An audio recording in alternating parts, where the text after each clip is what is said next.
V imenu Očeta in Sina in Svetega Duha. Amen. Amen. Gospod z vami. In s tvojim duhom. Predno bomo prebrali današnji odlomek iz Svetega pisma, najprej zmolimo kesanje. Moj Bog, žal mi je, da sem grešil in žalil tebe, ki si moj najboljši oče. Trdno sklenem, da se bom poboljšal, pomagaj mi s svojo milostjo. Amen. In zdaj se povežemo še z Bogom, Očetom in zmolimo Oče naš.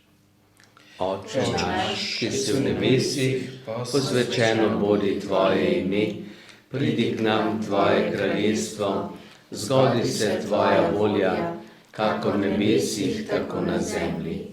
Daj nam danes naš vsakdanji kruh in odpusti nam naše dolge, kakor tudi mi odpuščamo svojim dolžnikom, in ne vpelji nas v skušnjavo, temveč reši nas hudega. Zdrava Marija, milosti polna, Gospod je s teboj, blagoslovljena si med ženami in blagoslovljen je sad tvojega telesa, Jezus. Sveta Marija, Mati Božja, prosi za nas grešnike, zdaj in ob naši smrtni uri. Amen.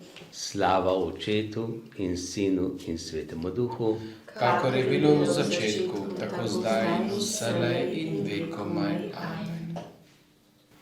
Prisluhnemo danes zgodbi o izgubljenem sinu oziroma zgodbi o usmiljenem očetu. Jezus je videl, da so obrazi farizejev še vedno prevzetni in trdi. Povedal jim je še tretjo priliko o Božji ljubezni do vsakega človeka, naj si bo slabega ali dobrega. Nekoč je živel posestnik, ki je imel 2 sinova, je začel pripovedovati. Nekega dne je mlajši sin rekel očetu: Sit sem doma in nočem izvrševati tvojih ukazov. Rad bi šel po svetu, zato mi daj prosim delež premoženja, ki mi gre. Oče je brez besed uredil vse potrebno in mu izročil delež. Sin se je z denarjem odpravil proti vabljivo razsvetljenemu mestu. Brez pomisleka je zapravljal svoj denar, užival življenje in si privoščil vse, kar si je želel. Nekega hladnega jutra se je prebudil in ugotovil, da je ostal brez denarja in prijateljev. Poleg vsega je bila v tisti deželi še huda lakota. Kmalu se je znašel v tako resni stiski, da je moral prevzeti službo pastirja svin. Bil je tako lačen, da bi tudi sam z veseljem jedel prašičjo hrano, a je ni imel. Končno se je spametoval. Rekel je sam pri sebi: Jaz tu stradam, medtem ko imajo pri očetu celo priložnostni delavci dovolj hrane. Vrnil se bom in mu povedal, da mi je žal. Ne bo me več hotel sprejeti kot sina, morda pa me bo lahko vzel za enega svojih najemnikov. Zavit v razcapan plašč se je odpravil peš proti domu. Ko je bil še daleč, ga je oče zagledal in mu poln usmiljenja in ljubezni stekel naproti. Ganjen od sreče ga je objel. Žal mi je, oče, je zašepetal sin. Nisem več vreden, da bi bil tvoj sin. Oče ga je prekinil in se obrnil k služabnikom. Prinesite najboljšo obleko in sandale. Dajte mu moj prstan na roko. Nato zakolite pitano tele, kajti proslavljali bomo. Gostija je bila na višku, ko se je s polja vrnil starejši sin. Kaj se dogaja, vprašal služabnike, ko je zaslišal godbo in ples. Tvoj brat se je vrnil, so pojasnili. Za gostijo smo zaklali najlepše tele. Starejši brat je vzkipel. Mrkega obraza je besnel. Oče ga je prišel pregovarjati. Pridi in se nam pridruži, ga je prosil. Starejši sin je mrko gledal. Vsa ta leta sem ti služil, je godrnjal, pa mi nisi nikoli priredil gostije. Zdaj, ko je prišel ta tvoj sin, ki je zapravil ves tvoj denar, si zanj zaklal pitano tele. Oče je bil potrt, ko je videl, kako je starejši sin ljubosumen in sebičen. Vse, kar imam, je tvojega, je opomnil. Ti si vedno pri meni. To praznovanje je potrebno, kajti tvoj brat je bil izgubljen, zdaj pa je najden. Bil je mrtev, zdaj pa je oživel in je zdrav doma pri meni. To zgodbo smo že velikokrat slišali in poznamo, vendar nam ta zgodba lahko vedno kaj novega pove, odkrije. Vsekakor je to ena izmed najlepših zgodb prilik, ki jih je Jezus povedal ne samo v evangelijih, ampak celo v svetovni literaturi. Ta zgodba pove veliko o Bogu, kdo je Bog in kdo smo mi, ljudje. Zato, torej, izgubljeni sin je vsak izmed nas lahko. Kdo je ta izgubljeni sin? Glejte, mi mislimo, da nam nekatere dobrine pripadajo. In to, kar nam pripada, do tega imamo pravico. In ko imam jaz neko pravico, ko si vzamem svojo pravico, potem grem po svoji poti naprej. In tako je naredil ta mlajši sin. Torej, si vzame svoj delež, zahteva od očeta, daj mi to, kar mi pripada. In oče je pač dober, pravičen in mu da. In kako je pravzaprav zdaj s tem, kdo je ta sin, ki se upira očetu, ne želi delati tega, kar oče nekako pričakuje in zapusti očeta. No in tako zapuščamo tudi mi večkrat Boga, zapuščamo to, kaj je Božja volja, kaj je Božji načrt za nas in ne želimo biti več v očetovem domu, ampak gremo v svet. In kaj to pomeni? Pomeni, da postajamo ne več sinovi, ampak hlapci, služabniki.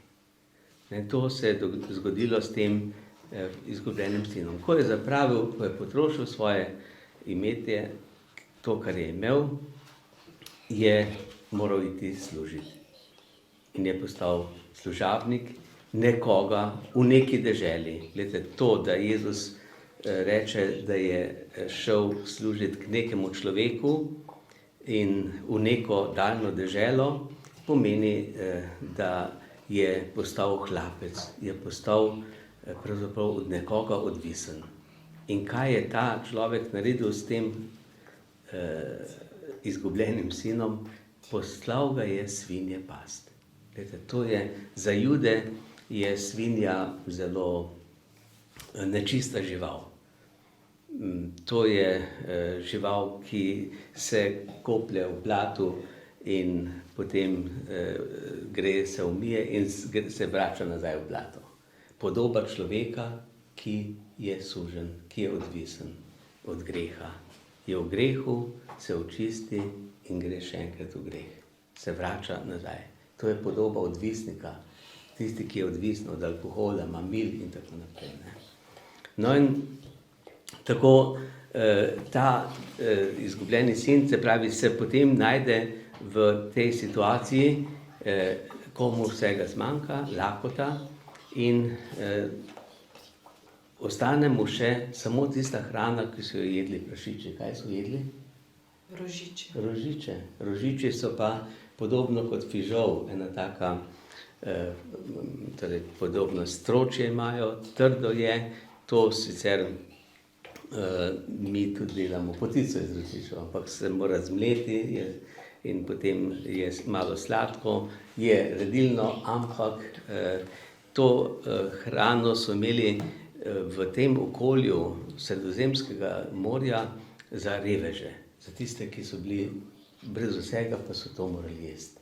In tako se je znašel ta izgubljeni sin med svinjami, ki so dobile to hrano in je potem moral on celo vzeti svinjam, da je preživel.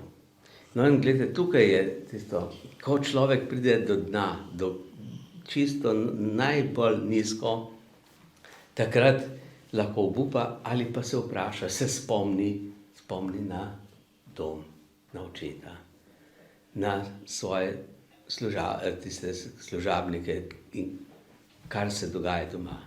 No, tako je ta sin takrat šele sklenil oziroma se odločil, da se vrne k očetu.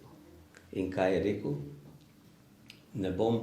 Vem, da nimam pravice ga prositi, da me sprejme. Kar sem naredil, zapravil, zdaj bi pa lahko postal en služabnik, en hlapec. No, to se je potem zgodilo tako, da oče, ki je torej oddaleč zagledal tega sina, mu pride naproti. Kaj to pomeni?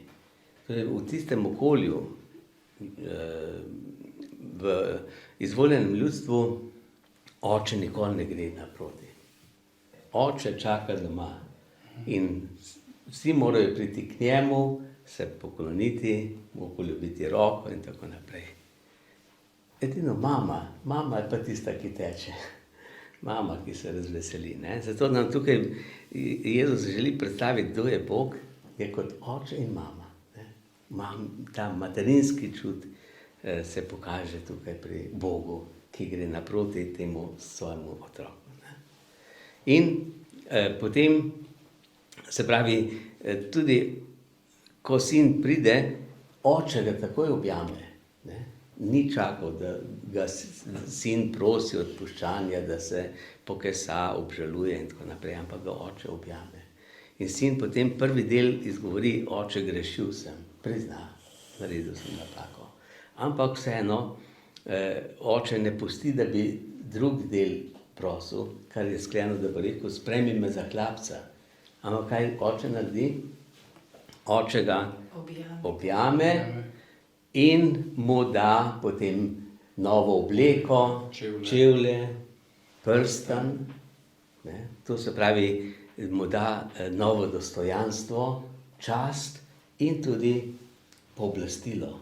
Torej ga ne sprejme kot služabnika, ampak ga, gledajte, prej je polovico imetja zapravil. Zdaj, ko mu je dal pa pečatni prstan, mu je dal pa oblast čez celo imetje. To je pa, Bog da veliko, da več, kot si pa zaslužimo in kot mi pričakujemo. Ne? In da je pol unga tok zmotil, ne? To, ja. No in tukaj je, se pravi, to je tudi podoba zakramenta sprave, ne? Spovedi. Ko mi pridemo k spovedi, priznamo, obžalujemo in Bog nam da nazaj dostojanstvo, čast. Ne? Kot smo pri krstu smo dobili belo obleko, zdaj nam pri spovedi Bog da ne samo, da nas očisti, ampak nas prenovi. Ne? Spet smo kot nevesta, čisti v smislu, torej prihajamo kot nevesta Kristusu, ki je naš ženin. No in tukaj se torej zgodba ne konča, ampak pride še do veselja. Kaj je oče potem pripravil?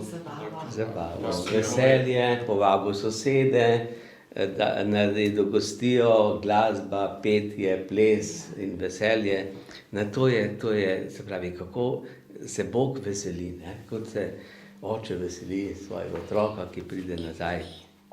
In tako, torej, Bog nas sprejema z velikim veseljem. Tukaj so angeli, svetniki, ki se veselijo, ko se mi vračamo. Zato Jezus pravi, večje veselje bo v nebesih nad enim spokorjenim grešnikom, kot nad 99 pravičnimi. Ne? Pravični so že tako blizu, ta je pa zdaj prišel, ki je bil izgubljen. Ne? No in tako, se pravi, tukaj je spet eno veliko veselje, ki se že tam dogaja v očetovi hiši in potem je pa še ta zadnji del, ko pa pride starejši brat, ne? Ali pa starejši sin tega očeta. In kaj, se pravi, najprej ne more razumeti, kaj se dogaja. Ne? Sprašuje, ni šel v hišo, druge služabnike, kaj se dogaja. In mu povejo. In potem takoj zapora, ne grem, užaljenost, prizadetost. Ne? In potem oče pride ven, ne? Gre spet oče naproti temu sinu. No in ta drugi sin pa takoj očita očetu. Glej, ta je vse zapravil, zdaj si mu pa naredil tako gostijo. Jaz ti skozi služim, meni pa nič. Kaj to pomeni? Da je tudi ta drugi je bil sužen, ne? Ni bil sin, ampak je delal za plačilo. Je mislil, zdaj oče mi mora dati, ker sem tako priden, ker tako delam, garam in tako naprej. Celo tako, da si niti enega kozlička ne privoščim. Ne? In tukaj je tisto, kar hoče Jezus povedati. Mi nismo sužnji, mi nismo hlapci, mi smo sinovi, mi smo otroci, Božji otroci. Zato Bog nam vse da in želi, da to uživamo, da se tega veselimo. Ne? In to je, se pravi, tisto pravo veselje. Ne? In ko se veselimo, tudi ko je drugi srečen. Ne samo, da sem jaz srečen, ampak privoščim drugemu nekaj dobrega. In kaj je, se pravi, tisto najvažnejše, da se potem mi zavedamo, vse od Boga sprejemamo. Bog nam vse daje. Ne? In Bog je ta dobri oče in se nam ni treba nikoli bati, da bi prišli nazaj k očetu. Ne? Tako bomo, torej, tudi zdaj zaključili tole še s pesmijo, ki jo poznamo. Vrnil se bom k očetu, tihi domači kraj. Vedno znova se vračamo k Bogu in enkrat se bomo vrnili, kje je ta naš očetov dom? V nebesih. Nebesih. Nebesa so odprta za nas, ne? Tako kot ta dom očeta je vedno odprt. Ne? In oče nas pričakuje in vsi drugi, kdo so ti služabniki, ki so pripravili gostijo? Angeli, naši tudi prijatelji, svetniki, krstni in drugi zavetniki. No, zato se zdaj lahko še veselimo in zapojemo tudi to pesem.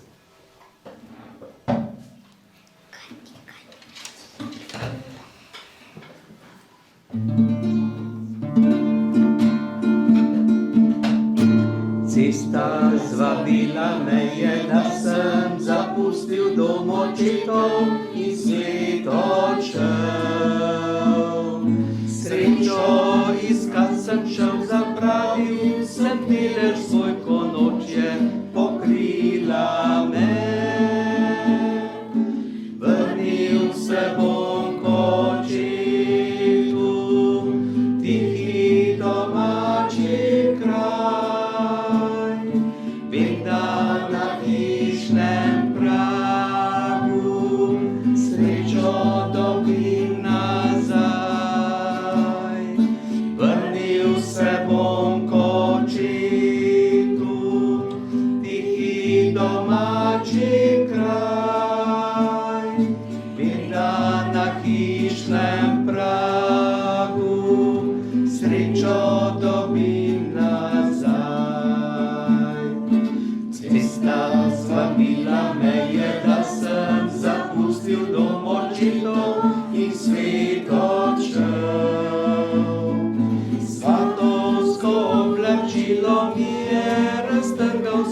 Zapravil sem prstan zla, vrnil se bom k očetu, tihi domači kraj. Vem, da na hišnem pragu srečo dobim nazaj. Vrnil se bom k očetu,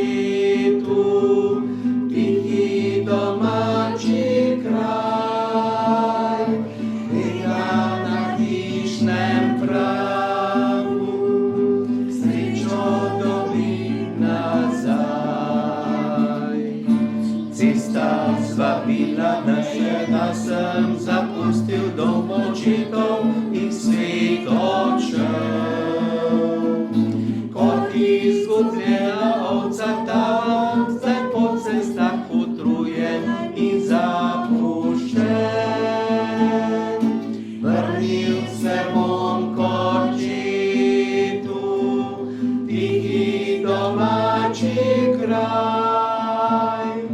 Vem, da na hišnem pragu srečo dobim nazaj. Da se bom k očetu, tihi domači kraj. Vem, da na hišnem pragu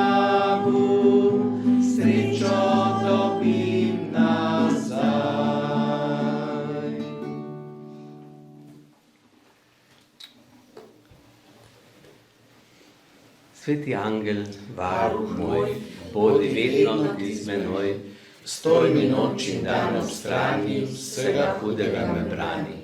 Prav prisrčno prosim te, varuj me in vodi me. Amen. Gospod z vami, In s tvojim duhom, blagoslov samogočnega Boga, Očeta, Sina in Svetega Duha, naj pride nad vas in naj vedno med vami ostane. amen.